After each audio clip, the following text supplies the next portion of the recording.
লিল্লাহে তাকবীর। মিজান ভাইয়ের আগমন, শুভেচ্ছা, স্বাগতম।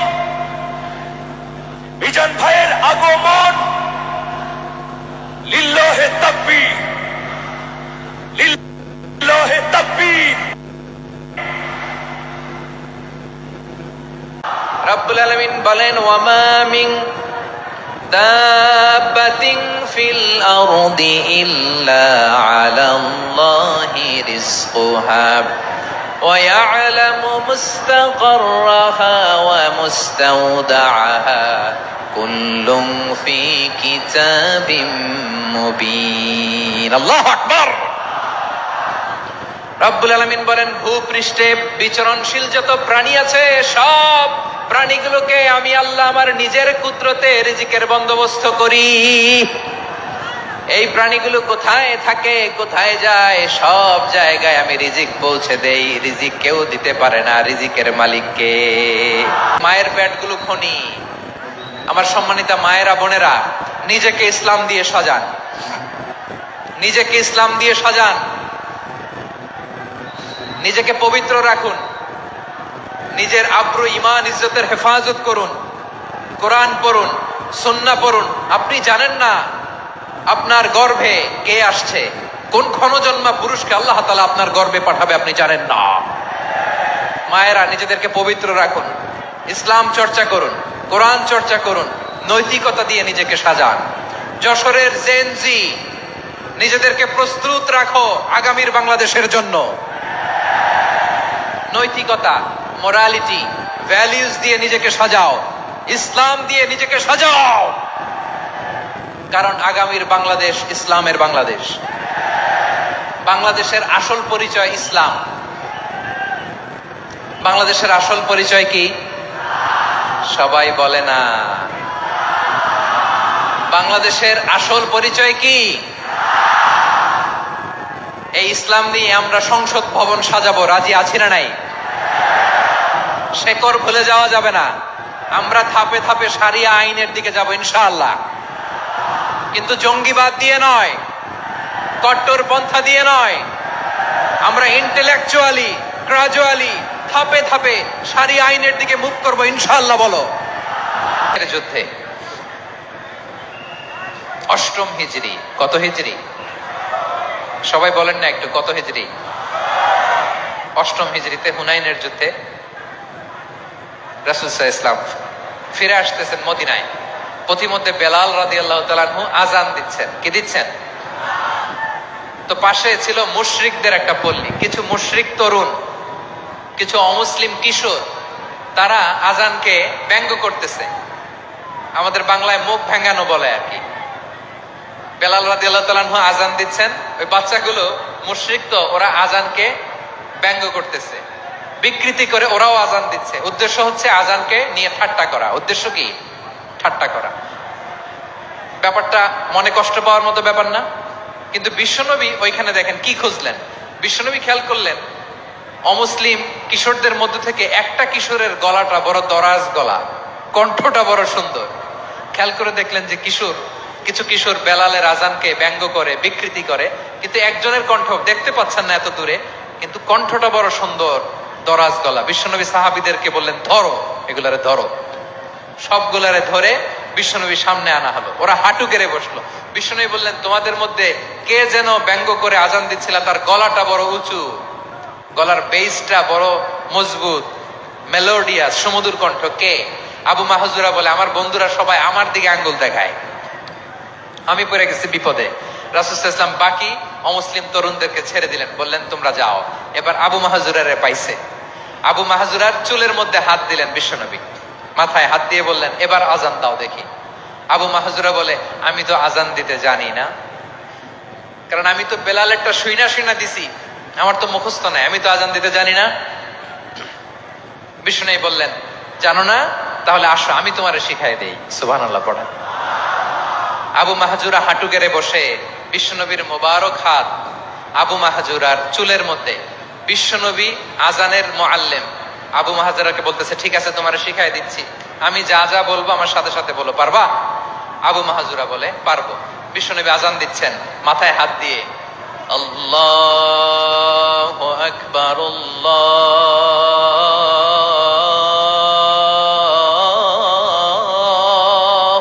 আকবার।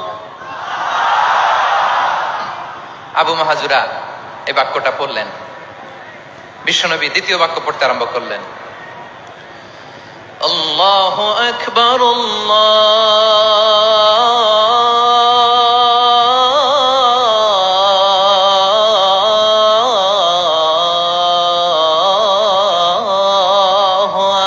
আকবার। আবু মাহাজুরা এই বাক্যটাও বললেন। বিশ্বনবী আবু মাহাজুরার মাথার মধ্যে হাত দিয়ে তৃতীয় বাক্য বললেন, আশহাদু আল্লা ইলাহা ইল্লাল্লাহ।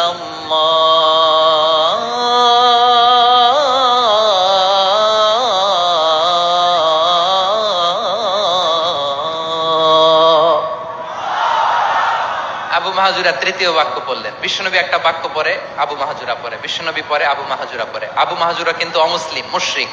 আবু মাহাজুরা বলে, এক একটা বাক্য পড়ি আমার কলিজাটা গলে ঠান্ডা হয়ে যায়। এতদিন মোহাম্মদকে গালি দিতাম, এখন মোহাম্মদ আমার মাথায় যখন হাত রাখছে আমার সারা শরীর ঠান্ডা হয়ে গেছে। বিশ্বনবী আজান শিখাচ্ছেন, একটা একটা বাক্য পড়ে আবু মাহাজুরাও পড়ে, বিশ্বনবী পড়ে আবু মাহাজুরাও পড়ে। পুরো বাক্যগুলো যখন শেষ, আজান শেষ, আবু মাহাজুরাও যখন পুরো আজান বললেন, আবু মাহাজুরা বললেন, এতদিন মোহাম্মদের চেহারা দেখলে আমার ঘৃণা লাগতো, আজ থেকে মোহাম্মদের চেহারার চেয়ে প্রিয় চেহারা আমার কাছে নাই। আবু মাহাজুরা বললেন, ও মুহাম্মদ, আজানের বাক্য তো আপনি আমারে শেখালেন, এখানেই শেষ করবেন না, আপনি আমারে পড়ায় দেন, লা ইলাহা ইল্লাল্লাহু মুহাম্মাদুর রাসূলুল্লাহ সাল্লাল্লাহু আলাইহি ওয়াসাল্লাম। বিশ্বনবীর সাথে দাঁড়িয়ে উনি শাহাদা পড়ে মুসলমান হয়ে গেলেন। এবার আবু মাহাজুরা বলে, ইয়া রাসূলুল্লাহ, ইয়া হাবিবাল্লাহ, আমি মুমিন হয়েছি, মুসলমান হয়েছি, আপনার কাছ থেকে আজান শিখার সৌভাগ্য আমি লাভ করেছি গো নবী। আমার কণ্ঠের বড় তারিফ করেছেন, আপনি আমার আজানকে আপনি পছন্দ করেছেন। একটা জিনিস আপনার কাছে চাই, আপনি আমাকে মক্কার মসজিদুল হারামের মুয়াজ্জিন হিসেবে অ্যাপয়েন্ট করে দে। বিষ্ণু ইসলাম বললেন, যাও আবু মাহজুরা, আমি তোমাকে পৃথিবীর শ্রেষ্ঠতম মসজিদ মক্কার মসজিদুল হারামের মুয়াজ্জিন হিসেবে অ্যাপয়েন্ট করে দিলাম। দেখছেন কিভাবে ট্যালেন্ট হান্টিং করতে হয়, কিভাবে হিউম্যান রিসোর্স, মানব সম্পদ আজানকে বিকৃত করতে যে ইসলামের সবচেয়ে শ্রেষ্ঠ মসজিদের মুয়াজ্জিন হয়ে গেল। পড়েন সুবহানাল্লাহ। হযরত আবু মাহজুরা রাদিয়াল্লাহু তাআলা আনহু ওনার এই সুললিত কণ্ঠ ব্যবহার করে মসজিদুল হারামে এত সুন্দর করে আল্লাহু আকবার বলে আজান দিতেন, মানুষগুলোর, মুসল্লিগুলোর, মক্কাবাসীর হৃদয়কে তিনি বিগলিত করে দিতেন, মানুষের হৃদয়কে ঠান্ডা হয়ে যেত। শুধু এখানেই শেষ না আমার যশোরের ভাইয়েরা, বিশ্বনবী যখন সাইয়েদনা আবু মাহজুরা রাদিয়াল্লাহু তাআলা আনহুকে আজান শিখাচ্ছিলেন, বলেন তো বিশ্বনবীর হাতটা কোথায় ছিল?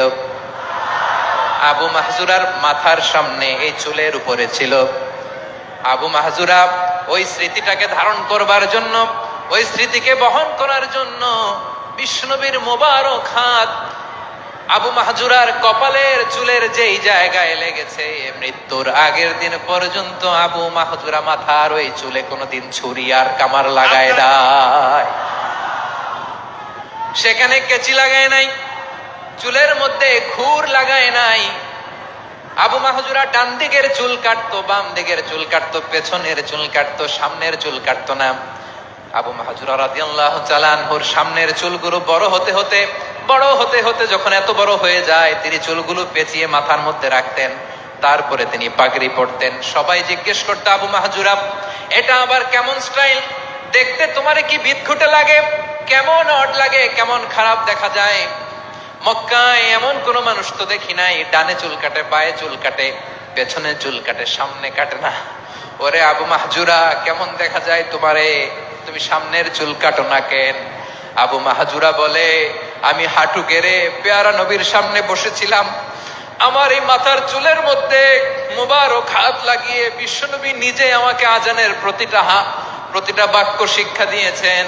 বিশ্বনবীর মোবারক হাত, পবিত্র হাত আমার মাথার চুলের যেই জায়গায় লেগেছে, আমি চাই ওই চুলগুলা নিয়ে আমি আমার কবরের ভিতরে যাব।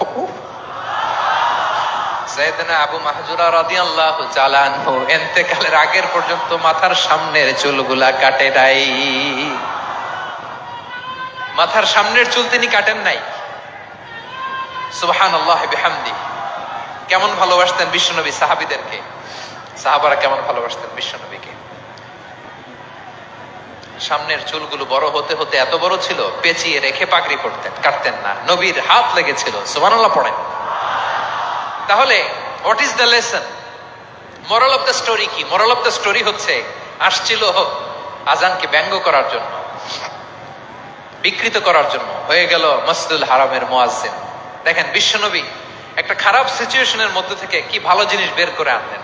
আমি যে শুরুতে বলেছি কিভাবে তিনি হিউম্যান রিসোর্সকে ডেভেলপ করেছেন, ম্যানেজ করেছেন। তিনি যে চৌকস ট্যালেন্ট হান্টার ছিল, দেখেন সবার মধ্যে থেকে এরে বাছাই করে মুয়াজ্জিন বানাই দিয়েছেন। সুবহানাল্লাহ পড়েন। তার মানে এই না সবাইরে ধরে ধরে উনি মুয়াজ্জিন বানাইছেন। যার যেই ট্যালেন্ট আছে তাকে ওই কাজে অ্যাসাইন করেছেন। যার যেই প্রতিভা আছে তার প্রতিভাকে ইসলামের কাজে লাগিয়েছেন। সুবহানাল্লাহ পড়েন। যায়েদ বিন সাবিত রাদিয়াল্লাহু তাআলা আনহু নাম শুনেছেন? যশোর কথা বেরোয় না। যদি জিজ্ঞাসা সালমান খানের নাম শুনছেন, সবাই হাত তুলবে, জি হুজুর শুনছি, মানে সব দেখা শেষ। সালমান খান, আমির খান, অমুক খান, সব খান মুখস্থ, কিন্তু যায়েদ বিন সাবিতের নাম মুখস্থ নাই মুসলমানদের। যেই সাহাবী মাথার সামনের চুল কাটে নাই, মসজিদুল হারামের মুয়াজ্জিন বানাইছেন বিশ্বনবী, সাহাবীর নাম কি? খায়া ফেলাইছে, স্লোগানের সাথে খায়া ফেলাইছে। আবু মাহজুরা। কি নাম?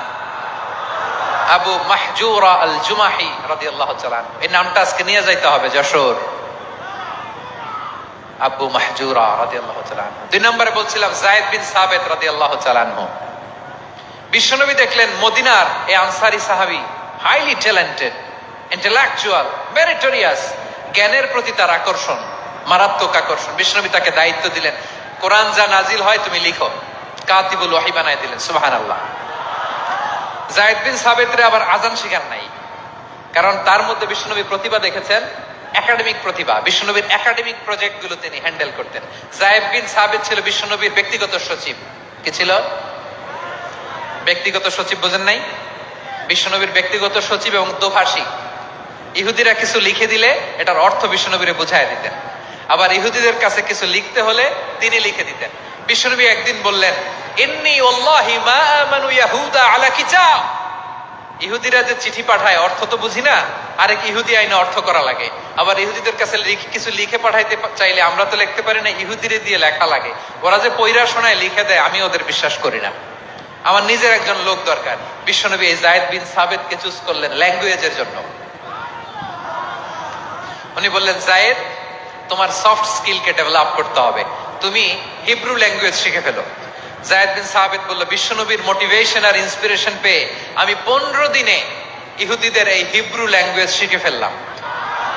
শুধু শিখে ফেললাম না, হাত্তা হাদিকতু, even I became master in the language. এই ভাষা আমি পারদর্শী হয়ে গেলাম। এরপরে ইহুদিরা চিঠি লিখে পাঠালে আর কোনো ইহুদি ডাকা লাগতো না, আমি নবীর এটার অর্থ শুনে পরে বুঝাই দিতাম। আবার ইহুদিদের কাছে চিঠি লেখা লাগলে আমি যায়েদ বিন সাবিত চিঠি লিখে দিতাম। সুবহানাল্লাহ। দেখেন এত সাহাবীর মধ্যে থেকে বিশ্বনবীর একাডেমিক প্রজেক্ট, ব্যক্তিগত সচিব, দোভাষী হিসেবে তিনি যায়েদ বিন সাবিতের মতো তরুণকে নির্বাচিত করেছেন। কেমন ট্যালেন্ট হান্টার ছিল আমার নবী।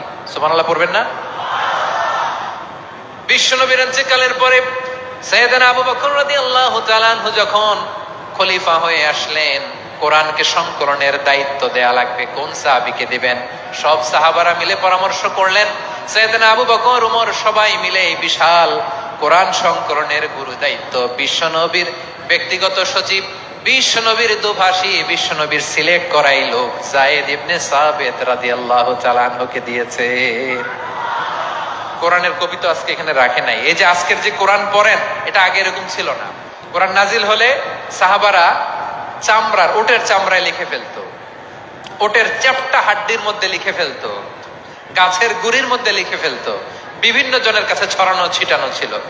আবু বকর রাদিয়াল্লাহু তাআলা আনহু একসাথে করলেন, পরবর্তীতে উসমান রাদিয়াল্লাহু তাআলা আনহু একসাথে করলেন 114 সূরার এখন এই মুসহাফ, এই কম্পাইলেশন, এই কপি আমরা পেয়েছি, যার হিউজ কন্ট্রিবিউশন ছিল। এই পুরো কোরআন কম্পাইলেশনের প্রজেক্ট ম্যানেজার ছিল যায়েদ বিন সাবিত রাদিয়াল্লাহু তাআলা। কোরআন কম্পাইলেশনের প্রজেক্ট ম্যানেজার, দেখেন ওনারে মাথায় হাত দিয়ে আজান শেখায় নাই, সুবহানাল্লাহ কইবেন না? তাহলে প্রথম সাহাবী আবু মাহজুরাকে মুয়াজ্জিন বানাইলেন, যায়েদ বিন সাবিতকে ব্যক্তিগত সচিব আর দোভাষী বানালেন, মুসআব ইবনে উমাইর রাদিয়াল্লাহু তাআলা আনহুকে ইসলামের প্রথম অ্যাম্বাসেডর বানালেন। তাহলে তৃতীয় নাম্বার একজন সাহাবীর নাম বলছি, মুসআব ইবনে উমাইর। মুসআব কি নাম? নামটা কেমন লাগে? এই কয়েকজনের ভাল লাগে, বাকিদের ভাল লাগে না? ভাল লাগে? এই এই আর কয়েকটা মিনিট দেওয়া যাবে না আমাকে আল্লাহর রাস্তে? হ্যাঁ ঠিক আছে, আমি তোমাদেরকে ভালোবাসা দেখাবো, দোয়া করবো যদি চুপ থাকো, একেবারে চুপ, কষ্ট সহ্য করো, বাকিরা যা সওয়াব পাবে তোমরা ডবল পাবা, যেহেতু কষ্ট বেশি, কিন্তু চুপ। 3 নাম্বার সাহাবীর নাম মুসআব। এই ধাক্কাধাক্কি কেন, ধাক্কাধাক্কি কেন রে ভাই?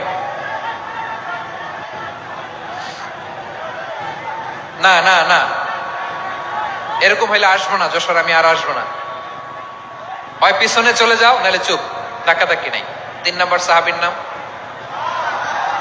মুসআব। কি নাম? He was the first ambassador in Islam. ইসলামের প্রথম ডিপ্লোম্যাট, প্রথম কূটনৈতিক, ইসলামের প্রথম কূটনৈতিক, ইসলামের প্রথম ডিপ্লোম্যাট, প্রথম অ্যাম্বাসেডর মুসআব ইবনে উমাইর। মক্কার তরুণ যুবক, উনি পারফিউম লাগাইলে মানুষ দেখলেই বুঝতো এটা মুসআব লাগাইছে, এমন ড্যাশিং ফেসের ছিল, এমন স্মার্ট ড্যাশিং ফেস, এমন পার্সোনালিটির মানুষ ছিল মুসআব রাদিয়াল্লাহু তাআলা। কারণ যিনি ইসলামের স্পোকম্যান হবেন, মুখপাত্র হবেন, তার স্মার্ট হওয়ার দরকার আছে না নাই? আকাবার প্রথম শপথ যখন হলো, তাদের সাথে বিষ্ণু ইসলাম মদিনাতে একজন মুখপাত্র পাঠালেন, ডিপ্লোম্যাটকে পাঠালেন, অ্যাম্বাসেডর অফ ইসলাম, তিনি হচ্ছেন মুসআব ইবনে উমাইর। পড়েন সুবহানাল্লাহ।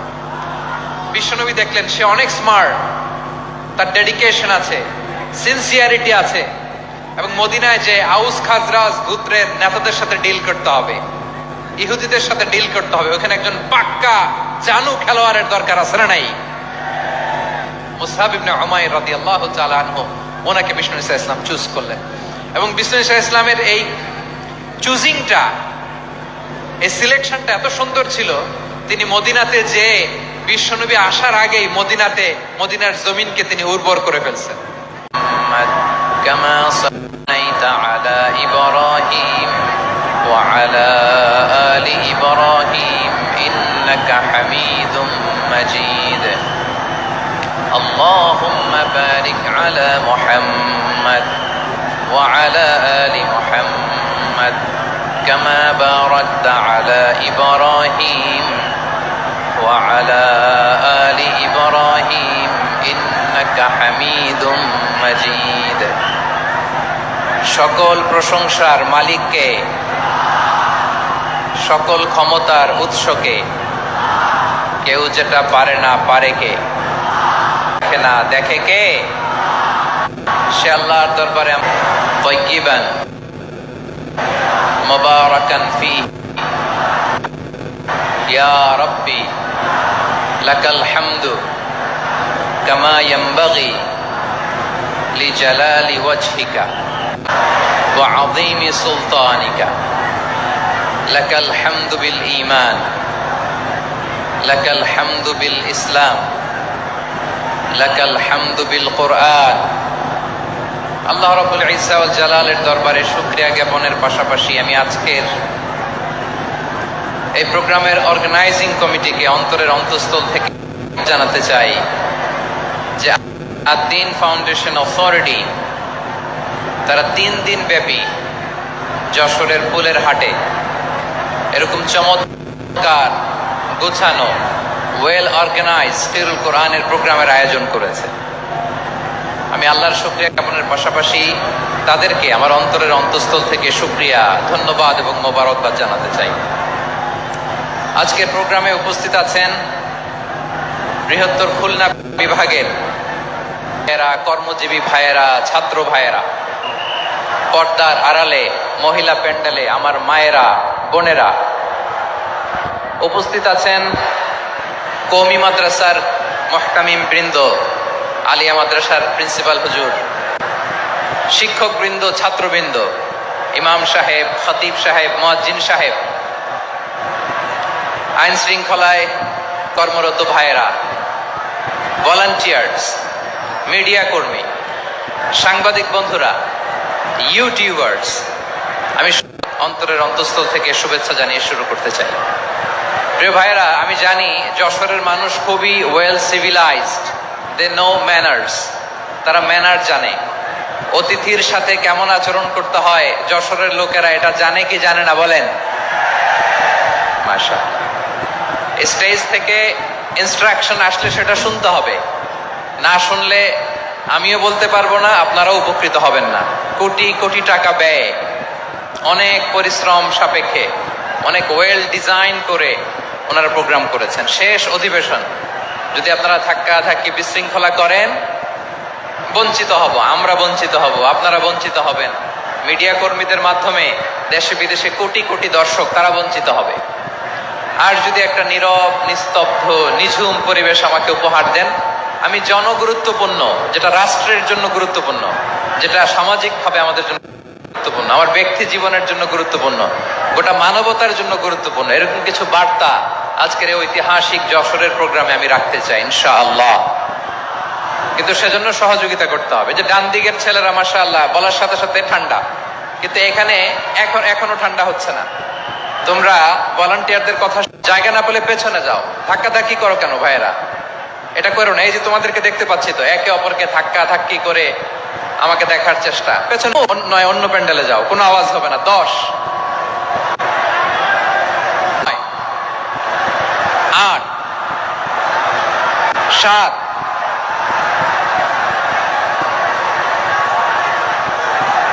6, 5, 4,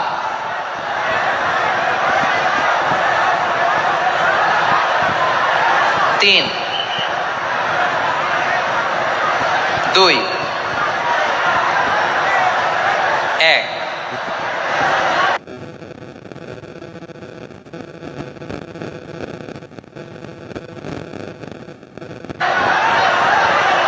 শূন্য।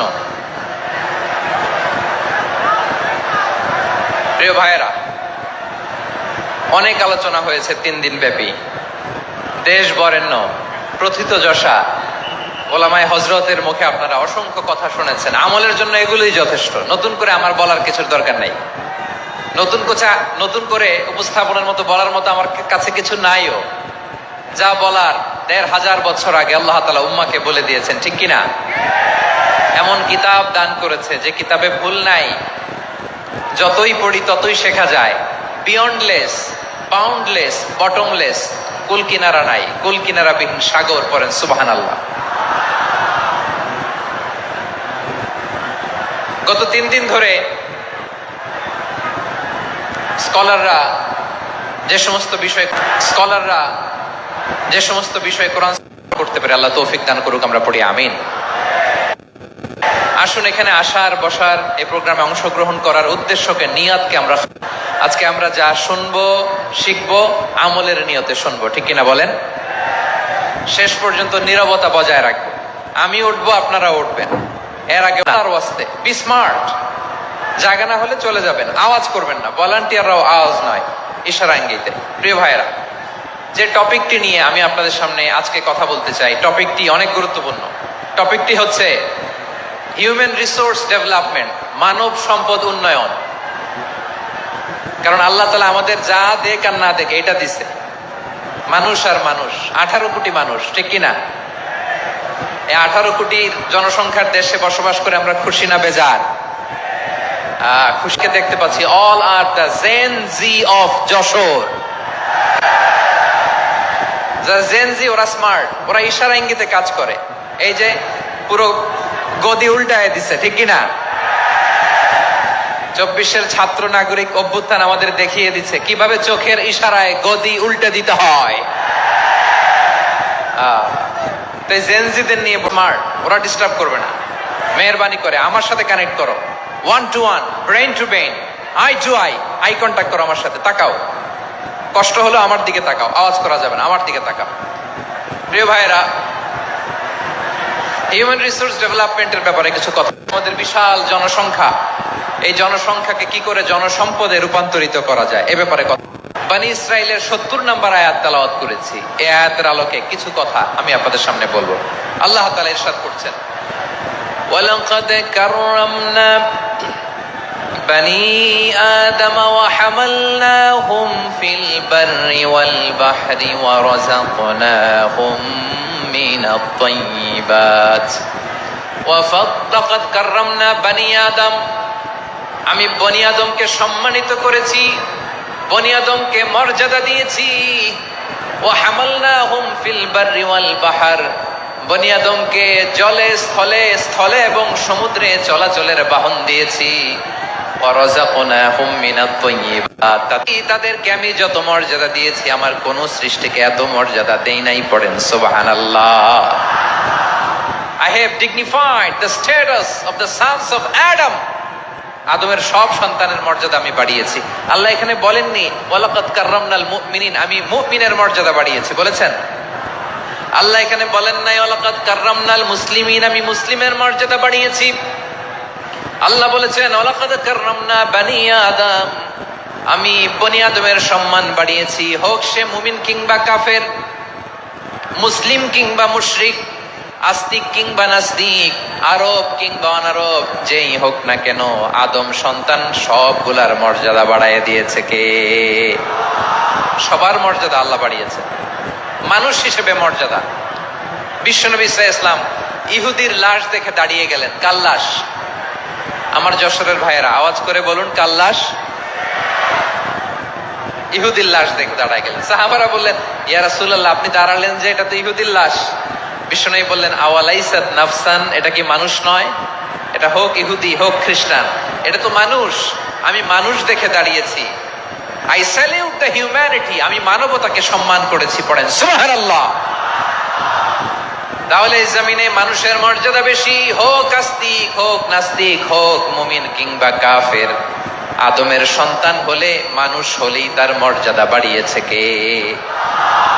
আমার কলিজার টুকরা যশোরের ভাইয়েরা, মানুষের মর্যাদা আল্লাহ এত বাড়িয়েছেন, মানুষ জীবিত থাকলেও যেমনি মর্যাদাবান, মরে গেলেও মর্যাদাবান। সুবহানাল্লাহ পড়েন। মানুষ মরে গেলে এই ডেড বডিটা কি হয়? পচে যায়, গলে যায়, মাটির সাথে মিশে যায়। তাই বলে আপনি ডেড বডির সাথে যাচ্ছে তাই করতে পারবেন না, পারবেন? কেউ যদি অন্যায় করে তাকে যদি আপনি শাস্তির আওতায় আনেন, যা মনে চায় করতে পারবেন না। তারা আগুন দিয়ে পোড়াতে পারবেন না, নাক কাটতে পারবেন না, কান কাটতে পারবেন না, অঙ্গ বিকৃতি করতে পারবেন না।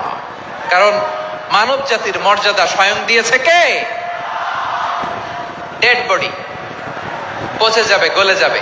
তারপর ইসলাম বলে না, খবরদার, এই মরা লাশটারও একটা মর্যাদা আছে না নাই? জানাজা বলি, কি বলি? জানাজা মানে মাইয়েতের জন্য দোয়া, তার জন্য দোয়া করা হয়, তাকে একটা সিস্টেমেটিক অর্ডারে কবরে রাখা হয়, সুন্দরভাবে সেটাকে কবরস্থ করা হয়, মাটি দেয়া হয়, পানি দেয়া হয়। তার মানে মরে গেলেও মানুষের সম্মান বাড়ায় দিয়েছে কে?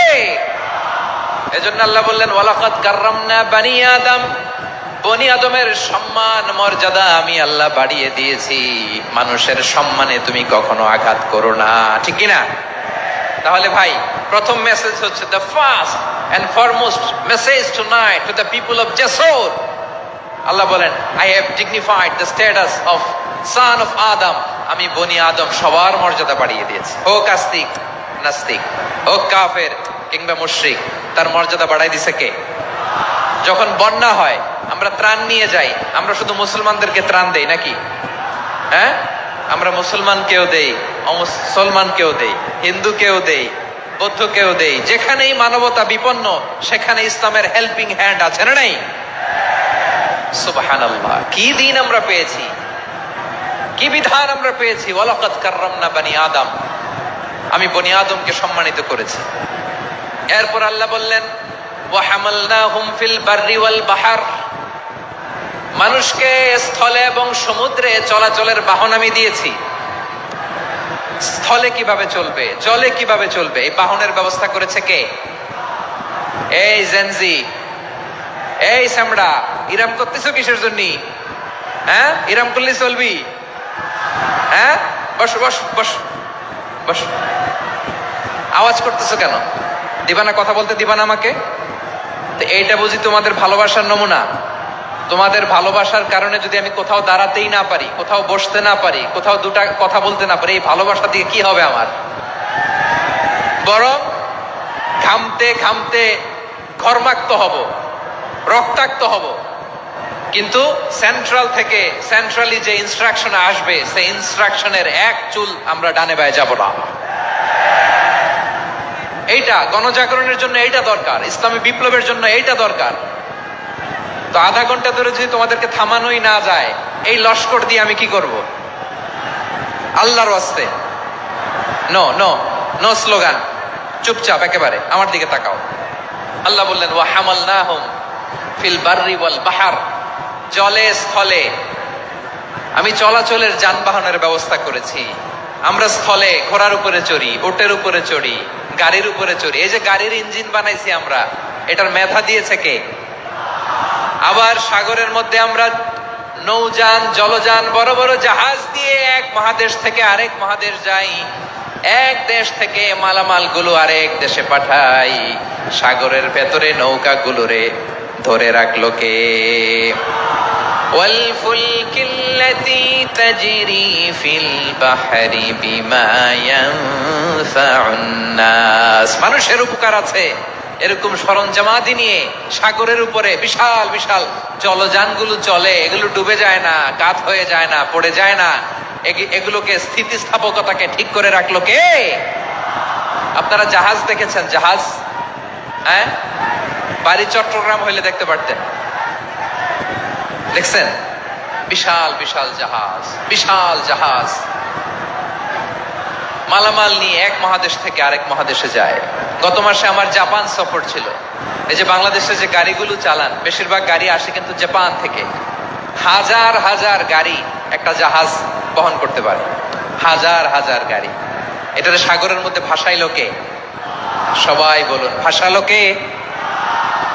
হাজার হাজার গাড়ি নিয়ে জাপানিজ গাড়িগুলো আমাদের চট্টগ্রামের এয়ারপোর্টের বন্দরে ফিরে।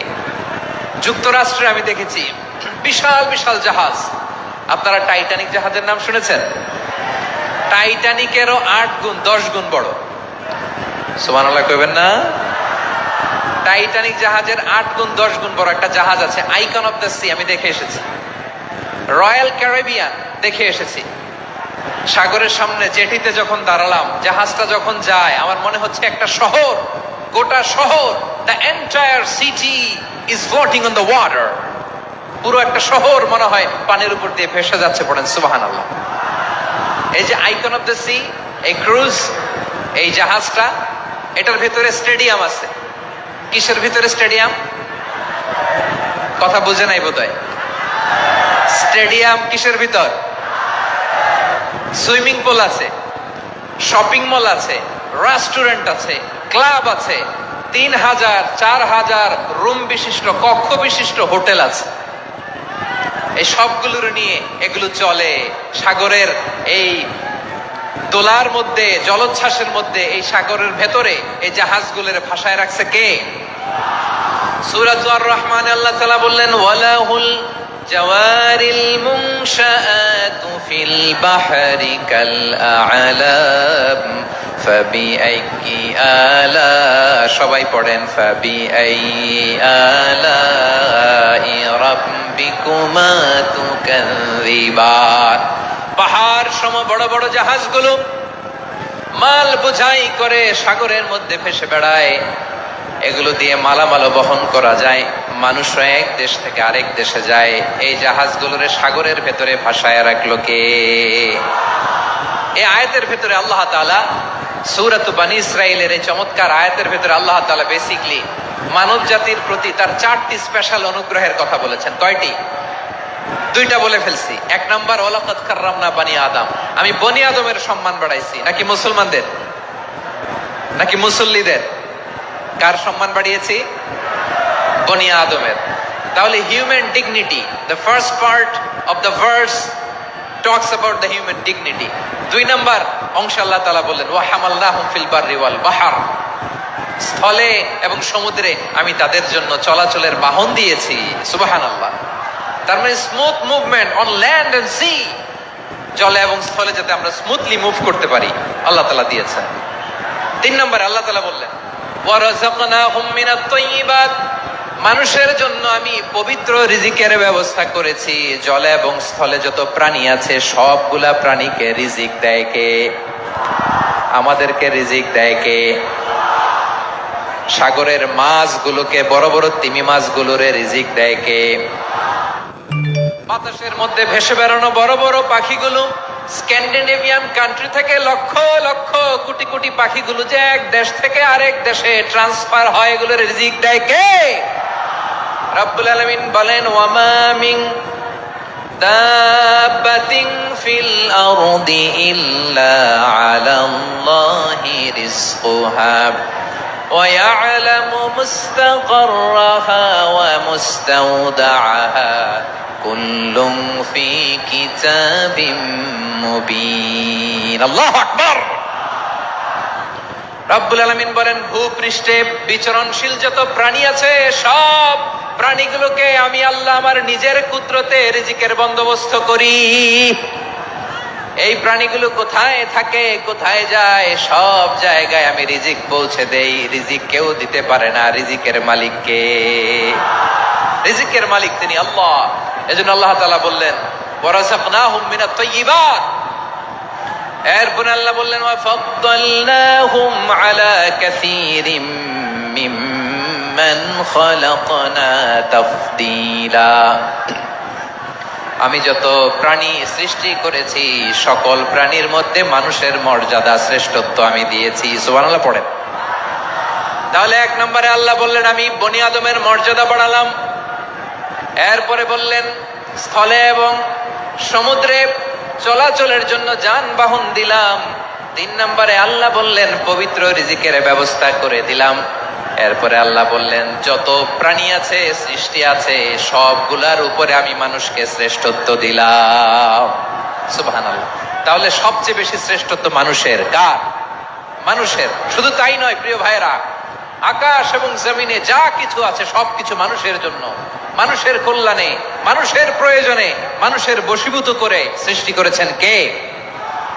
রব্বুল আলামিন বলেন হুয়াল্লাযী খালাকা লাকুম মা ফিল আরদি জামিআ।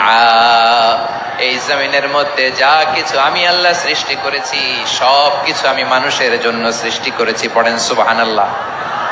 হুয়াল্লাযী খালাকা লাকুম মা ফিল আরদি জামিআ, যা আছে সব আমাদের জন্য, সব আমাদেরকে সার্ভিস দেওয়ার জন্য, আমাদের উপকারের জন্য, আমাদের কল্যাণের জন্য। আওয়াজ করে সবাই পড়ুন আল্লাহু আকবার। অন্য আয়াতে আল্লাহ বললেন ওয়াসাখখারা লাকুম মা ফিস সামাওয়াতি ওয়া মা ফিল আরদি জামিআম মিন ইন্না ফি যালিকা লাআয়াতিন লিকাউমিন ইয়াতাফাক্কারুন। প্রথম আয়াতে আল্লাহ বললেন জমিনে যা আছে সব তোমাদের কল্যাণে আমি সৃষ্টি করলাম। এরপরে আল্লাহ বললেন আকাশেও যা আছে সব তোমাদের জন্য সৃষ্টি করলাম, তোমাদের অনুগত বানায় দিলাম। পড়েন সুবহানাল্লাহ। মানুষের কি ব্রেইন দেখেন, মানুষ জমিন ছেড়ে আকাশে চলে যায়। পাখি দেখে মানুষের শখ হলো পাখি যেহেতু উঠতে পারে আমরাও পারবো। অরবিল রাইট, উইলবার রাইট, দুই ভাই মিলে আঁকাঝোঁকা করতে করতে করতে করতে প্লেন বানায় ফেললো। কারণ সুবহানাল্লাহ। এখন পাখিও ওরে, আমরাও ওরি। এরপরেই মানুষের কৌতূহল থামে না এখানে। মানুষ চলে গিয়েছে চাঁদে। কোথায় গেছে? এখন কিন্তু চাঁদে জমি বিক্রি হয় জানেন। পৃথিবী নিয়ে মারামারি শেষ। রাশিয়া আমেরিকা এখন ধরছে চাঁদ আর মঙ্গল গ্রহ।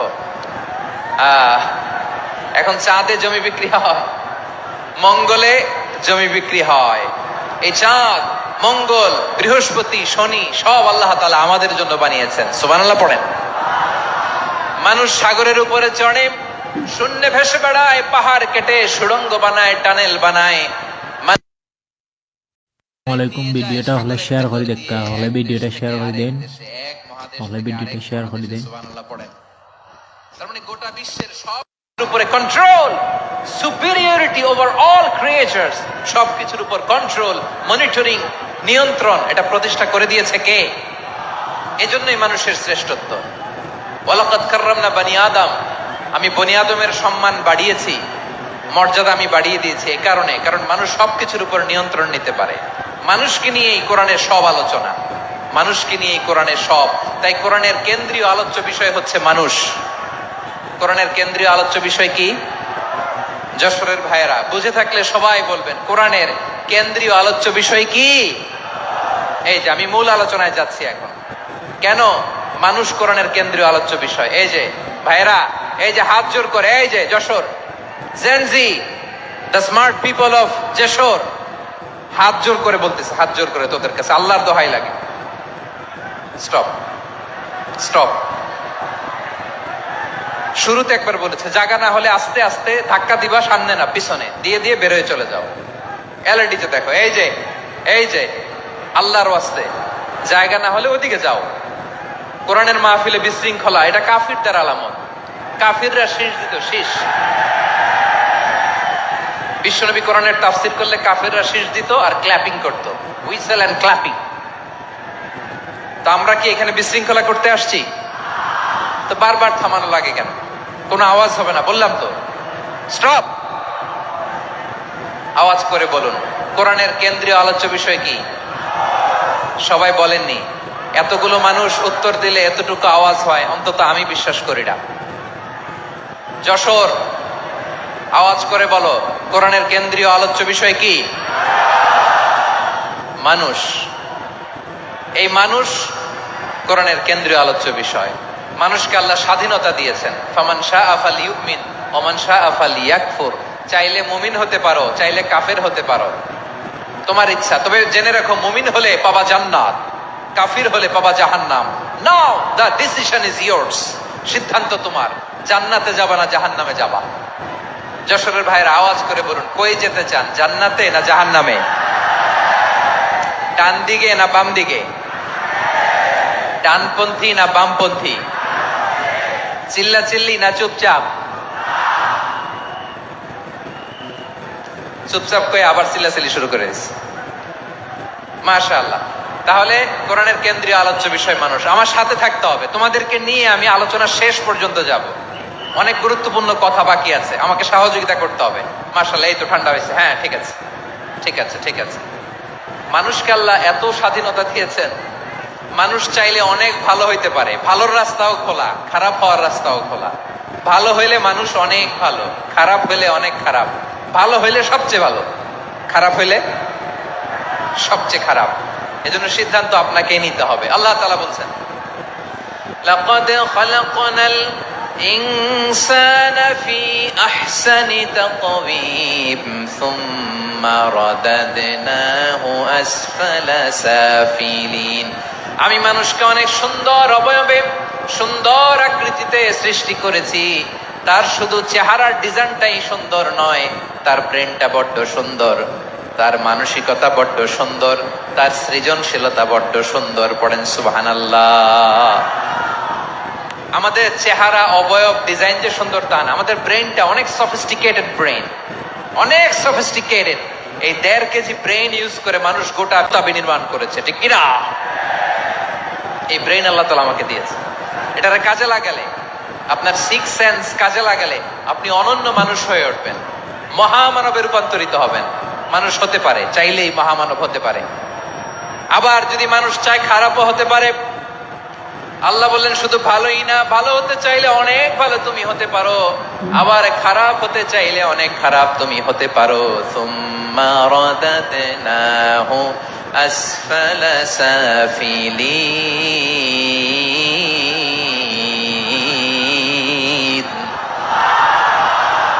খারাপ হলে একেবারে খারাপ হতে পারো, নিকৃষ্ট হলে একেবারে নিকৃষ্ট হতে পারো, ভালো হলেও ভালো হতে পারো। কোন সুবহানাল্লাহ। এবার আওয়াজ করে বলুন, ভালো হতে চাই না খারাপ, শ্রেষ্ঠ না নিকৃষ্ট? মানুষ ভালো হলে মানুষ ফেরেশতার চেয়েও ভালো, মানুষ খারাপ হলে সে পশুর চেয়েও খারাপ। কথা ঠিক কিনা বলেন?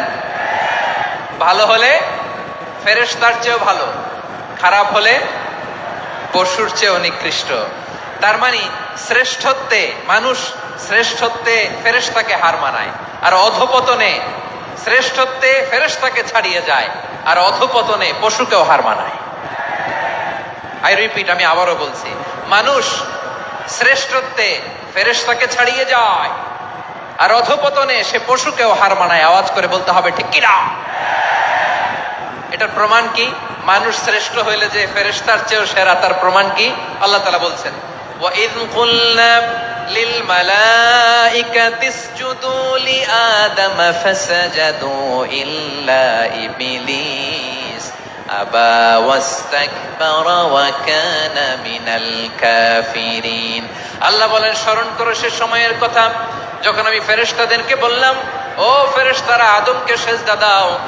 সব ফেরেশতারা সম্মান সূচক সেজদা আদমকে দিল, তারা আদমের জন্য সেজদায় লুটিয়ে পড়লো, একজন ছাড়া, তার নাম ইবলিস। আওয়াজ করে বলেন, তার নাম কি? সে অহংকার প্রদর্শন করলো, সে কাফের হয়ে গেল, বাকি সব ফেরেশতারা সেজদা দিল। সুবহানাল্লাহ। আবার আদম আলাইহিস সালামকে আল্লাহ জিজ্ঞেস করলেন, সব বলে দিল উত্তর, কিন্তু ফেরেশতাদেরকে একই প্রশ্ন জিজ্ঞেস করলেন, তারা উত্তর করতে পারে নাই। তার মানে এর মধ্য দিয়ে প্রমাণিত হয়, মানুষ ভালো হলে ফেরেশতার চেয়েও ভালো, ফেরেশতার চেয়েও মানুষের মর্যাদা বাড়িয়ে দিয়েছে কে? সব নূরের ফেরেশতা যখন মাটির আদমকে সেজদা দেয়, এটা প্রমাণ করে ফেরেশতার চেয়েও মানুষের মর্যাদা বাড়িয়ে দিয়েছে কে? তুমি মাটির আদমকে প্রথম সৃষ্টি করিয়া ঘোষণা করিয়া দিলে শ্রেষ্ঠ বলিয়া, তাই তো নূরের ফেরেশতা করে আদমকে সেজদা। ঠিক কিনা বলেন? তাই তো নূরের ফেরেশতা করে আদমকে সেজদা, সবার চেয়ে সম্মান দিলে মাটির আদমকে।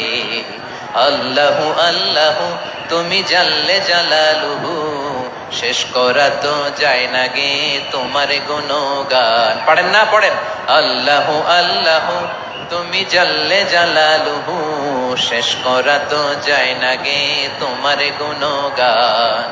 আল্লাহু আল্লাহু, আল্লাহু আকবার। আদমের মর্যাদা বেশি, মানুষের মর্যাদা বেশি, মানুষ শ্রেষ্ঠ, তার প্রমাণ নূরের ফেরেশতা মাটির আদমকে সেজদা করে। আওয়াজ করে বলেন ঠিক কিনা? তাহলে মানুষ ভালো হলে ফেরেশতার চেয়ে ভালো, আবার মানুষ যদি খারাপ হয় সে পশুর চেয়েও খারাপ, অধপতনে পশুত্বকে হার মানায়। তার প্রমাণ, তার প্রমাণ কি? তার প্রমাণ হচ্ছে, যশোরের ভাইরা দেখবেন পত্রিকায় নিউজ পেপারে মাঝে মাঝে এরকম দেখা যায়, এক মানুষ আরেক মানুষকে হত্যা করে 20 টুকরা করে বস্তার ভিতরে ভরেছে। আপনারা এই নিউজ পড়েন নাই না? দেখেন নাই? দেখছেন? মানুষ মানুষকে হত্যা করে কয় টুকরা? জোরে বলেন। এখানেই ক্ষান্ত হয় না, আবার কোথায় ভরছে? বস্তার ভেতরে। আচ্ছা, বুঝে থাকলে আওয়াজ করে বলেন, কোনদিন শুনছেন একটা হাতি আর একটা হাতিকে হত্যা করে 20 টুকরা করছে, এরপরে বস্তার ভিতরে ভরছে? হয়েছে? তাহলে দেখেন, মানুষ যদি খারাপ হয় সে পশুকেও হার মানায়। চিল্লায় বলো ঠিক কিনা? এমনও দুশ্চরিত্র মানুষ আছে যার নজর থেকে 6 মাসের ছোট্ট মেয়ে থেকে শুরু করে 80 বছরের বৃদ্ধারাও নিরাপদ নয়। পশুকেও হার মানে। মানুষ মানুষের ঘর জ্বালিয়ে পুড়ে মেসাকার করে দেয়, জনপদের পর জনপদ জ্বালায় দেয়, এরকম আছে না নাই? বোমা মেরে শহরগুলো উড়িয়ে দেয়। এই যে ইসরায়েল গাজার মধ্যে যে অ্যাটাক করেছে, এরা মসজিদ মানে নাই, মসজিদে বম ফেলেছে। এরা খ্রিস্টানদের চার্চ, গির্জা মানে নাই, গির্জায় বম ফেলেছে। পৃথিবীর ইতিহাসে never happened in the history of the world that someone bombed on a hospital, on an ICU center. এমন হাসপাতাল যেখানে আইসিইউর রোগীরা আছে, ওই হাসপাতালের উপরও ইসরায়েলি সৈনিকেরা বোমা মেরেছে। জোরে বলেন ঠিক কিনা? এরা মানুষ? আওয়াজ করে বলেন, এরা মানুষ না। প্রিয় ভাইয়েরা, চোখ কান নাক মুখ থাকলেই মানুষ না। দুনিয়া এখন তো আর সেই দুনিয়া নাই, মানুষ নামের মানুষ আছে দুনিয়া বোঝাই। সেই মানুষের ভিড়ে আমার আসল মানুষ নাই। ঠিক কিনা? আসল মানুষের বড্ড অভাব, আসল মানুষের বড্ড অভাব। আমার ভাইয়েরা, মানুষ খারাপ হলে পশুকেও হার মানায়। আচ্ছা, আওয়াজ করে বলেন, এই যশোরের ছেলেরা এদিক তাকাও, আওয়াজ করে বলো, যে ইসরায়েলি সোলজাররা উপর থেকে বোমা মারলো, তারাও মানুষ? তারাও কি? ওরাও রক্তে মাংসে মানুষ, ওদেরও পরিবার আছে। বোমা মেরে যেই মেয়েটাকে তারা অনাথ বানায়, ইয়াতিম বানায়, ও কিন্তু বাসায় ওর মেয়েটাকে রেখে আসছে। ঠিক কিনা বলেন? বম্বিং করে যে বাবাকে মেরে, স্বামীকে মেরে স্ত্রীকে বিধবা বানায়, তারও ঘরে স্ত্রী আছে। উপর থেকে বোম মেরে মানুষ মেরে দিচ্ছে, তারাও মানুষ। 1945 সালের 6ই আগস্ট আমেরিকান সোলজাররা হিরোশিমায় বোম মেরেছে। আমি নিজে দেখে এসেছি জাপানের হিরোশিমাতে। সকাল 8:15 মানুষ কেউ অফিসে যাচ্ছিল, কেউ খেতে খামারে কাজ করতে যাচ্ছিল। লিটল বয় নামে একটা বোম মেরেছে তারা। এই বোমের আঘাতে, পারমাণবিক এই বোমার রেডিয়েশনে আঘাতে, বোম ব্লাস্ট হওয়ার পরে মুহূর্তের মধ্যে 1,40,000 নাই। উপর থেকে যারা মারতেছে এরাও মানুষ, যাদেরকে মারলো তারাও। তার মানে মানুষে মানুষে পার্থক্য আছে না? নেই? মানুষে মানুষে পার্থক্য আছে। নাক কান চোখ মুখ থাকলেই মানুষ নয়। বাড়ছে জনসংখ্যা, কমছে মানুষ। চিল্লায় বলো ঠিক কিনা? তাহলে আমরা বুঝলাম, মানুষ ভালো হলে অনেক ভালো, খারাপ হলে অনেক খারাপ। ও আমার কলিজার টুকরা যশোরের ভাইয়েরা, আসুন না 3 দিন ব্যাপী এই তাফসিরুল কোরআনের ঐতিহাসিক প্রোগ্রাম থেকে আমরা সিদ্ধান্ত নেই, আমরা ভালো মানুষ হব নাকি খারাপ মানুষ হব। কলিজা থেকে, প্রাণ থেকে আওয়াজ করে সবাই বলুন, ভালো মানুষ নাকি খারাপ মানুষ? ভালো মানুষ হইতাম। ভালো মানুষ যারা জগৎটাকে এনলাইটেন করবে, যারা এনলাইটেন করবে, যারা সত্যের বীর সেনানী হয়ে দাঁড়াবে, যারা সত্যের পক্ষে কথা বলবে, যারা জালিমের মসনদকে ভেঙে খান খান করে দেবে। এরকম হওয়ার দরকার আছে না নাই? এরকম ভালো মানুষ আমরা হতে চাই কি চাই না? মানুষকে যত্ন নিলে মানুষ যে কত ভালো হয় আপনি কল্পনাও করতে পারবেন না। এই যে আপনাদের যশোরে যে ভালো ছেলেগুলো আছে, যে ভালো তরুণগুলো আছে, যে যুবকগুলো আছে, যে ভালো আলেমরা আছে, ভালো নেতারা আছে, সবাই যদি তাদের মতো হতো, পুরো যশোরটা একটা জান্নাতের টুকরা হয়ে যেত। আওয়াজ করে বলেন ঠিক কিনা? মানুষকে নার্চারিং করলে, মানুষকে পলিশ করলে, মানুষকে গ্রুমিং করলে, মানুষকে সঠিক তারবিয়া দিলে মানুষ অনন্য হয়ে ওঠে। প্রতিটি মানুষ অনন্য। আমি অনন্য, আপনি অনন্য, আমরা সবাই অনন্য। সুবহানাল্লাহ বলেন। মানুষকে আল্লাহ তাআলা দিয়েছেন অসীম ক্ষমতা, অসীম ক্ষমতা। সুবহানাল্লাহ। একটা মানুষ পারে না এমন কিছু নাই, একটা মানুষ পারে না এমন কিছু নাই। বিশ্বাস করতে হবে, মানুষ যা কল্পনা করতে পারে ওইটা মানুষ করে দেখাতে পারে। যশোরের ভাইয়ের, আই রিপিট, আমি আবারও বলছি, এই চিল্লাচিল্লি করলে আমার এই গুরুত্বপূর্ণ কথা তোমরা মিস করবা, মিস করবা। কপাল পড়া হয়েও না, আওয়াজ করে কপাল পড়া হবে না। আমার দিকে তাকাও। মানুষ, মানুষ যা কল্পনা করতে পারে সেটা মানুষ করে দেখাতে পারে। তুমি তোমার কল্পনার রাজ্যকে সাজাও, তোমাকে হারাতে পারে এমন কোন শক্তি আল্লাহর জমিনে নাই। তোমার কি শক্তি, কি সম্ভাবনা তুমি জানোই না মিয়া। তুমি এদিকে তাকাও কেন? তোমার রাস্তা তো ওই দূরে। তুমি কোথায় যাবে, আল্লাহ তোমার টেনে কোথায় নিয়ে যাবে তুমি কিছুই জানো না। Plan big, dream big. কল্পনার শক্তিকে বড় করো। মানুষ যা কল্পনা করতে পারে মানুষ তা করে দেখাতে পারে। মানুষের কাছে অসাধ্য কিছু নাই মৃত্যু ছাড়া, except death। মৃত্যু ছাড়া মানুষ সবকিছুকে জয় করতে পারে। মৃত্যু ছাড়া যে কোনো অসাধ্যকে সাধন করার ক্ষমতা মানুষকে দিয়ে দিয়েছে কে? হারার জন্য তোমার জন্মই হয় নাই, তোমার জন্ম হয়েছে জিতার জন্য, বিজয়ের জন্য তোমার জন্ম। মানুষের শুরুটাই হয় বিজয় দিয়ে। যশোর, আওয়াজ করে বলো, মানুষের শুরু হয় কি দিয়ে? আমরা যখন আমার পিতার পৃষ্ঠদেশে ছিলাম, পিতার পৃষ্ঠদেশ থেকে শুক্রাণু যখন মায়ের গর্ভদেশে যেয়ে পড়ে, কতটা শুক্রাণু ভ্রমণ শুরু করে জানো? 20 কোটি শুক্রাণু। একবার সিমেন আউট হলে সেখানে 20 কোটি শুক্রাণু থাকে, ভ্রমণ শুরু করে। ওই 20 কোটি শুক্রাণুর মধ্য থেকে তুমি আমি আজকে এক বিকশিত শুক্রাণু মানব রূপে পৃথিবীতে এসেছি। সুবহানাল্লাহ।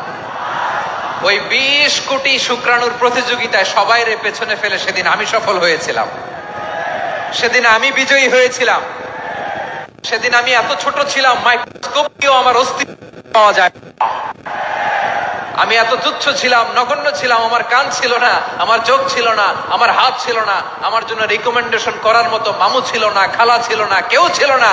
তারপরেও ওই প্রতিযোগিতায়, ওই কম্পিটিশনে যখন আমারে কেউ হারাতে পারে নাই, আল্লাহর জমিনেও আমারে কেউ হারাতে পারে না। হারার জন্য তোমার জন্মই হয় নাই, তুমি আসছোই জিতার জন্য। সুবহানাল্লাহ। বিশ্বনবী বলেন, আন্নাসু মাআদিন কামাআদিনি যাহাবি ওয়াল ফিদ্দা খিয়ারুহুম ফিল জাহিলিয়াতি খিয়ারুহুম ফিল ইসলাম।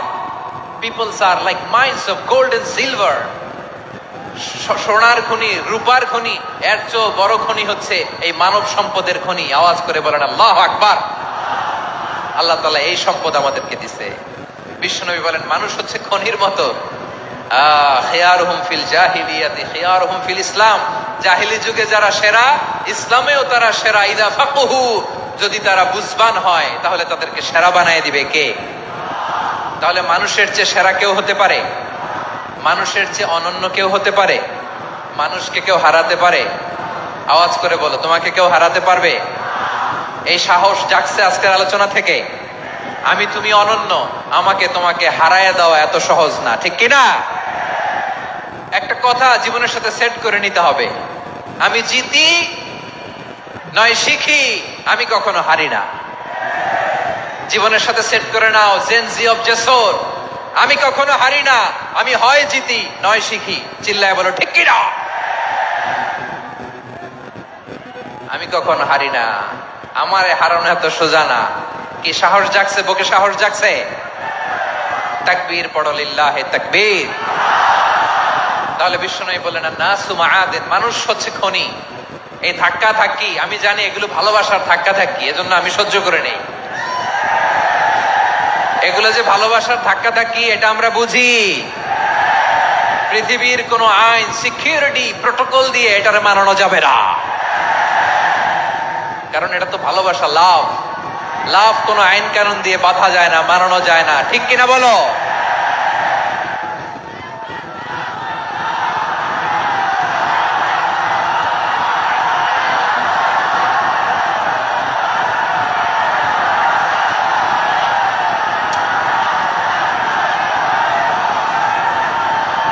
ঠিক আছে, বসুন বসুন বসুন।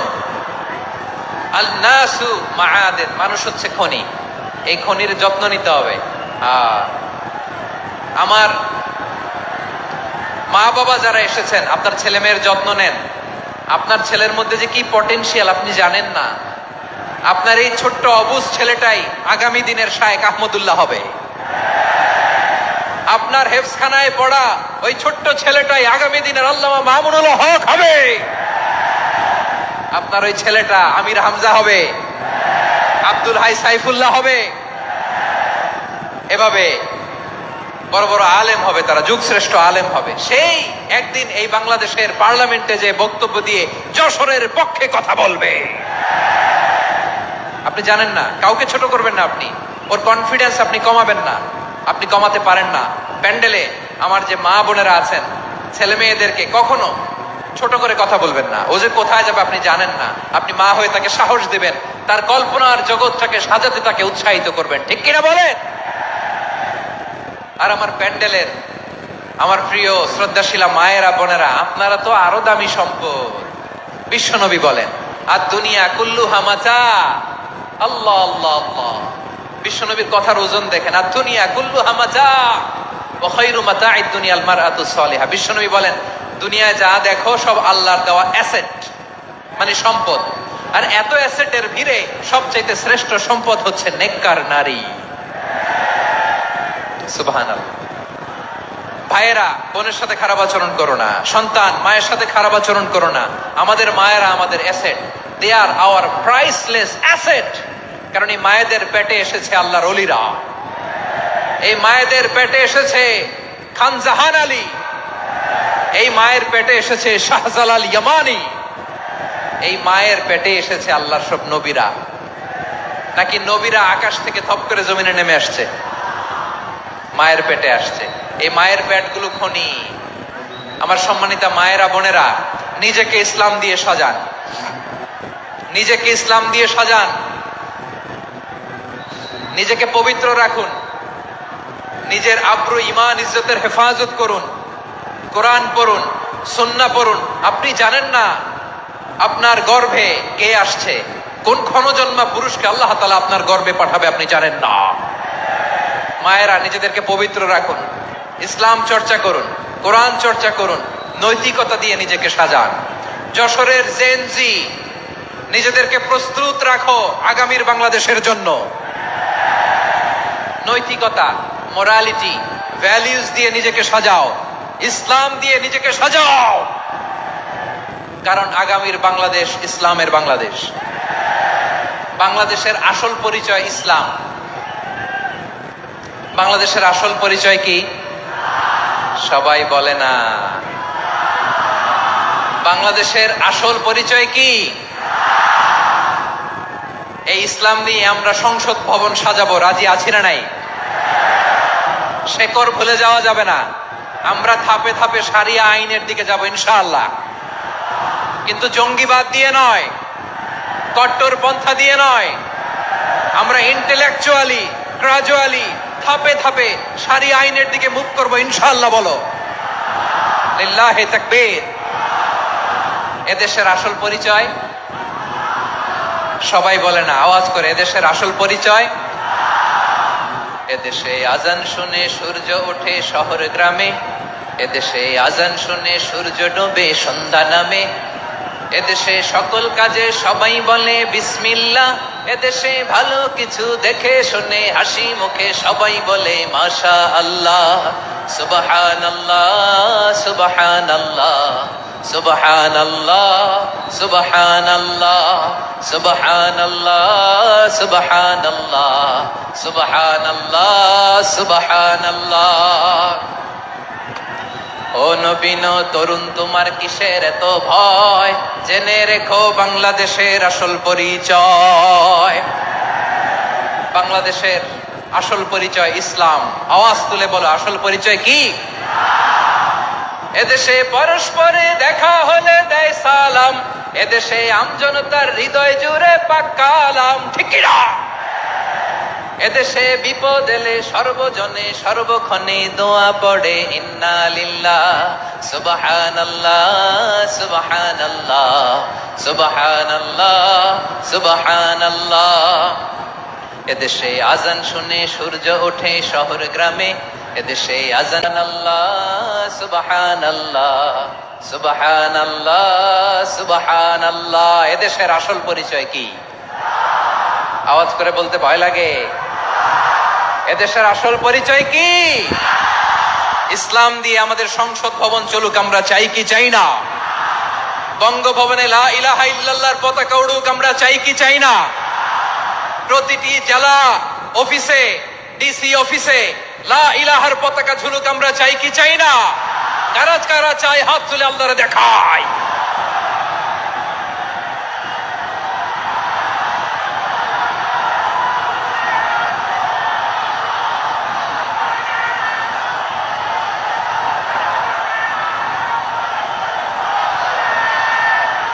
মাশাআল্লাহ মাশাআল্লাহ।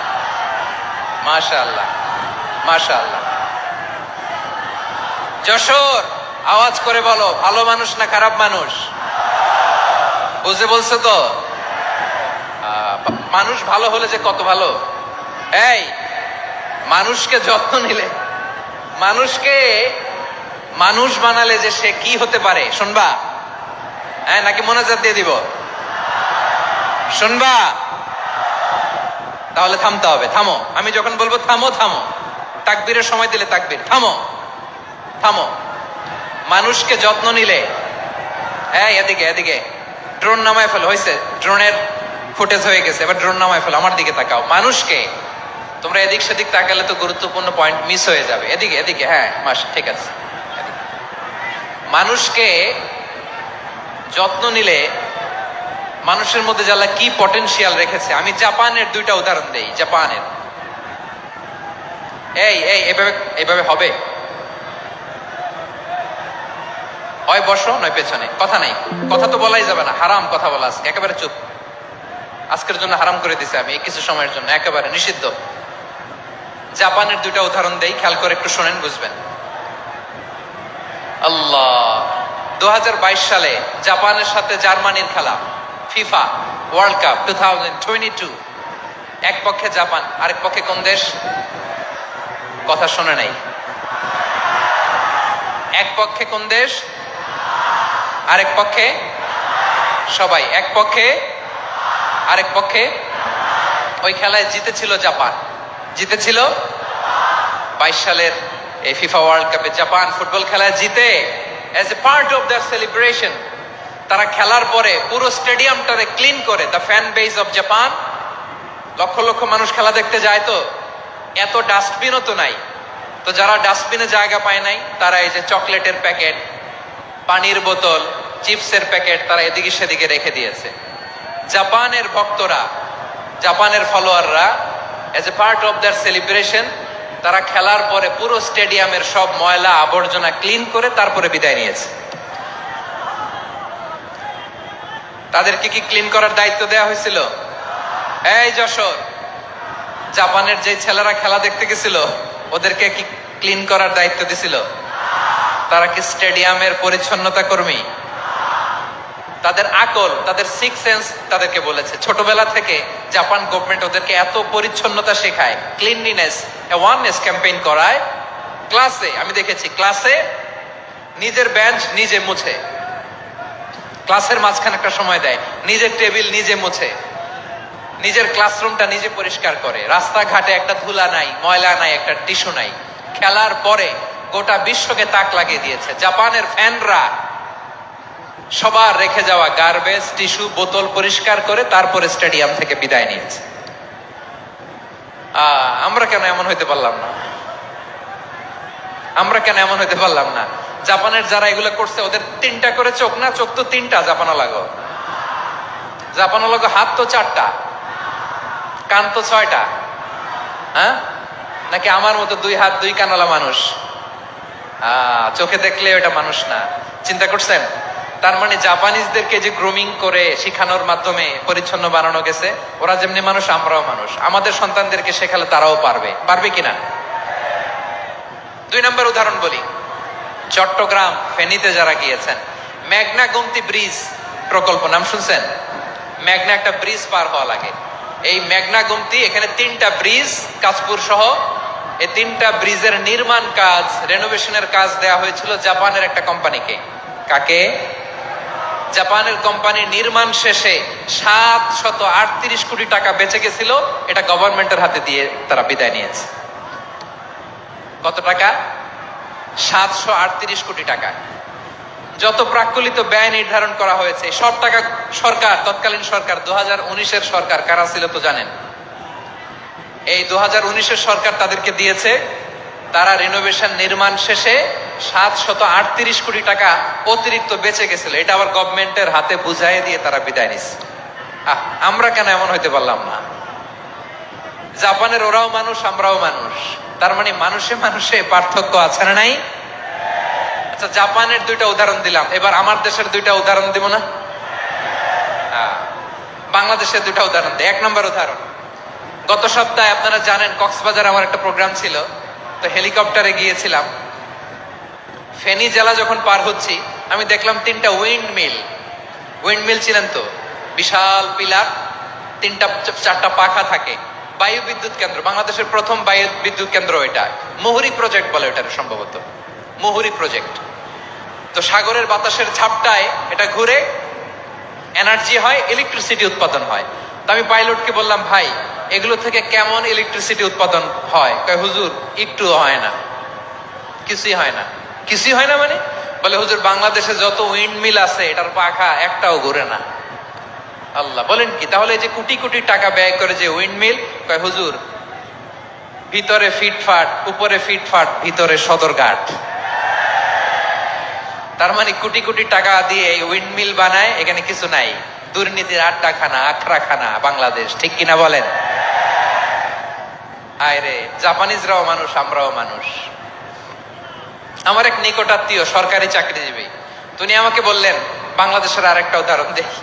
উনি আমাকে বললেন যে প্রতি বছর আমাদের অফিসের ফার্নিচার চেঞ্জ করে। আমি বললাম প্রতি বছর ফার্নিচার চেঞ্জ করে কেন? বলে যে ফার্নিচার নতুন পারচেজ করলেই তো এখানে টাকা, নতুন কিনতে পারলেই টাকা, নতুন উন্নয়নের সবক শোনাতে পারলেই টাকা। প্রথম আলোর রিপোর্ট, কি আলো? প্রথম আলোর রিপোর্ট, গত 15 বছরে উন্নয়নের নামে লুটপাট হয়েছে প্রায় 3.25 লাখ কোটি টাকা। কার রিপোর্ট? আমাদের বানানো কথা, প্রথম আলোর রিপোর্ট। গত 15 বছরে কারা ছিল জানেন তো? হ্যাঁ, শুধু ওনাদেরকেই দোষ দিয়ে লাভ নাই। স্বাধীনতার পর থেকে শুধু শাসকের হাত বদল হয়েছে, আমরা কিছু পাই নাই, ঠিক কিনা বলেন? শুধু ওনাদের দোষ দিয়ে কি লাভ? একদল খাইছে, আরেক দল খাওয়ার জন্য রেডি হয়ে আছে। আমরা এরকম চাই না। আমরা চাই স্বাধীন সার্বভৌম বাংলাদেশ, আমরা চাই দুর্নীতিমুক্ত বাংলাদেশ। আমি নিউজটা যে কতবার বললাম, এটা কি সম্ভব? 3.25 লাখ কোটি টাকা লুটপাট, মানে লুটপাট করতে করতে এদেশের জনগণকে ফুটপাতে বসায় দিচ্ছে। প্রিয় ভাইয়েরা, জাপানের মানুষও মানুষ, আমরাও মানুষ। সিদ্ধান্ত আপনার, কোন মানুষ হবেন, ভালো মানুষ না খারাপ মানুষ? আজকের আলোচনার বিষয় হচ্ছে মানব সম্পদের উন্নয়ন, human resource development. It's a process to increase the capacity of knowledge, skill, capacity of the people of a country. একটা দেশের মানুষের জ্ঞান, তাদের দক্ষতা কি করে বাড়ানো যায়, বাড়িয়ে দেশের উন্নয়ন করানো যায়, এটাই হচ্ছে মানব সম্পদ উন্নয়নের মূল কথা। তাহলে মানব সম্পদ হচ্ছে একটা দেশের সবচাইতে শক্তিশালী পুঁজি। প্রাকৃতিক সম্পদ, খনিজ সম্পদের চেয়েও দামি হচ্ছে মানব সম্পদ। আমার প্রিয় যশোর, প্রাকৃতিক সম্পদ, খনিজ সম্পদের চেয়ে দামি সম্পদ আল্লাহ তাআলা দয়া করে আমাদেরকে এই মানব সম্পদ দিয়েছেন। আসুন আমাদের এই মানুষগুলোকে আমরা সোনার মানুষ বানাই। রাজি আছেন তো সবাই? রাজি আছেন? মানুষ পারে না এমন কোনো কিছু নাই, চাইলে সব পারে। এজন্য মানুষকে তারবিয়া দিতে হবে, যথাযথভাবে তাদেরকে গড়তে হবে। আসুন আমরা সিরাতের আয়নায় বিশ্বনবীর জীবনী থেকে দেখি তিনি কিভাবে হিউম্যান রিসোর্সকে ম্যানেজ করতেন। যদি আপনাদের সময় হয়, দু একটা উদাহরণ দিয়ে আজকে আমি আমার আলোচনার বিদায় নিব। হবে সময় হবে কয়েক মিনিট? হ্যাঁ, শান্ত থাকবেন তো? শান্ত থাকবা? হ্যাঁ, ঠিক আছে। এই ধাক্কার মধ্যে ঢুকছে, এবার মজা বুঝতেছো তো? হ্যাঁ, মানা করছিলাম না? ঠিক আছে, টের পাও। হ্যাঁ, ঠিক আছে। যে আওয়াজ করবে আমি ওকে দেখতেছি, কে কে আওয়াজ করে দেখতেছি। শেষ কথা, শেষের দিকে চলে আসছি। বিষ্ণু ইসলাম কিভাবে হিউম্যান রিসোর্সকে ম্যানেজ করতেন, মজার কথা আছে কয়েকটা, বলে বিদায় নিব। বিশ্বনবী কিভাবে এই মানব সম্পদকে ম্যানেজ করতেন। বিশ্বনবী, he was a very good talent hunter, চৌকস ট্যালেন্ট হান্টার ছিল। কার মধ্যে কি ট্যালেন্ট আছে দেখলেই বুঝে ফেলতেন। সুবহানাল্লাহ পড়বেন না? কি নবী আমরা পেয়েছি। He was a very good talent hunter. আমার নবী, তিনি চৌকস ট্যালেন্ট হান্টার ছিলেন। কার মধ্যে কি প্রতিভা বের করতেন, ওই প্রতিভাকে ইসলামের কল্যাণে কাজে লাগাতেন। সুবহানাল্লাহ বলেন। যাকে যেই জায়গায় সেট করলে ভালো হবে তাকে ওই জায়গায় সেট করতেন। কয়েকজন সাহাবীর জীবনী শোনাই। আবু মাহজুরা রাদিয়াল্লাহু তাআলা আনহু, মক্কার মুয়াজ্জিন, আগে ছিল মুশরিক, পরে হয়েছে মুমিন। উনি কিভাবে মুমিন হইলেন এই ঘটনাটা একটু আপনাদের শোনাতে চাই। তা আপনাদের তো সময় নাই হাতে।